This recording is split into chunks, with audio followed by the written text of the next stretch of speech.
Hi friends, ನಮಸ್ಕಾರ. ಬನ್ನಿ healthy soya chunks manchurian ಹೇಗೆ ಮಾಡೋದು ಅಂತ ನೋಡೋಣ. ಕುದಿಯೋ ನೀರಿಗೆ ಸೋಯಾ ಚಂಕ್ಸು ಉಪ್ಪು ಹಾಕಿಬಿಟ್ಟು ಚೆನ್ನಾಗಿ ಕುದಿಸ್ಕೊಂಡು ಇದನ್ನು ಸಪ್ರೇಟಾಗಿ ತಣ್ಣೀರಲ್ಲಿ ಹಾಕಬೇಕು. ನಂತರ ಚೆನ್ನಾಗಿ ಸ್ಕ್ವೀಸ್ ಮಾಡಿ ನೀರನ್ನೆಲ್ಲ ತೆಗಿಬೇಕು.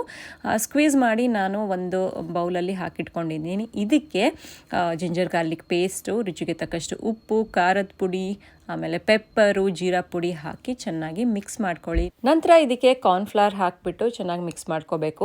ನೀರು ಹಾಕಬಾರ್ದು, ಜಸ್ಟ್ ಡಸ್ಟಿಂಗ್ ಮಾಡ್ಕೋಬೇಕು. ಅದಾದಮೇಲೆ ಪ್ಯಾನಲ್ಲಿ ಎಣ್ಣೆ ಹಾಕಿಬಿಟ್ಟು ಇದನ್ನು ಶಾಲೋ ಫ್ರೈ ಮಾಡ್ಕೋಬೇಕು. ಎರಡೂ ಕಡೆ ಗೋಲ್ಡನ್ ಬ್ರೌನ್ ಬರೋವರೆಗೂ ನಿಧಾನಕ್ಕೆ ಫ್ಲಿಪ್ ಮಾಡಿ ಫ್ರೈ ಮಾಡ್ಕೋಬೇಕಾಗುತ್ತೆ. ಇದನ್ನು ಸೇಮ್ ಗೋಬಿ ಮಂಚೂರಿ ಥರ ನಾವು ಡೀಪ್ ಫ್ರೈ ಕೂಡ ಮಾಡಬಹುದು. ಹೀಗೆ ಮಾಡೋದ್ರಿಂದ ಟೇಸ್ಟಿಯಾಗೂ ಇರುತ್ತೆ ಮತ್ತು ಹೆಲ್ದಿಯಾಗೂ ಇರುತ್ತೆ. ಫ್ರೈ ಆಗೋ ಅಷ್ಟರಲ್ಲಿ ಮಂಚೂರಿಯನ್ಗೆ ಸಾಸ್ ರೆಡಿ ಮಾಡ್ಕೊಳ್ಳೋಣ. ಕಾದಿರೋ ಎಣ್ಣೆಗೆ ಚಿಕ್ಕದಾಗಿ ಹೆಚ್ಚಿಟ್ಕೊಂಡಿರೋ ಗಾರ್ಲಿಕ್ಕು, ಜಿಂಜರು, ಆನಿಯನ್ ಹಾಕಿ ಫ್ರೈ ಮಾಡಿಕೊಂಡು ಸ್ಕ್ವೇರ್ ಆಗಿ ಕ್ಯಾಪ್ಸಿಕಮ್ನ ಹಾಕ್ಕೊಂಡು ಫ್ರೈ ಆದ ನಂತರ chilli sauce, tomato sauce, soya sauce ಹಾಕಿ ನಾವು ಮಾಡ್ಕೊಂಡಿರೋ ಸೋಯಾ ಚಂಕ್ಸ್ನ ಇದಕ್ಕೆ ಹಾಕಿ ಸ್ಪ್ರಿಂಗ್ ಆನಿಯನ್ಸ್ನ ಹಾಕಿದ್ರೆ ಸೂಪರ್ ಆಗಿರೋ healthy soya chunks manchurian ready ಆಯಿತು. ಟ್ರೈ ಮಾಡಿ ನೋಡಿ ಹೇಗನ್ನಿಸ್ತು ಅಂತ ಕಮೆಂಟ್ ಮಾಡಿ. ಬಾಯ್.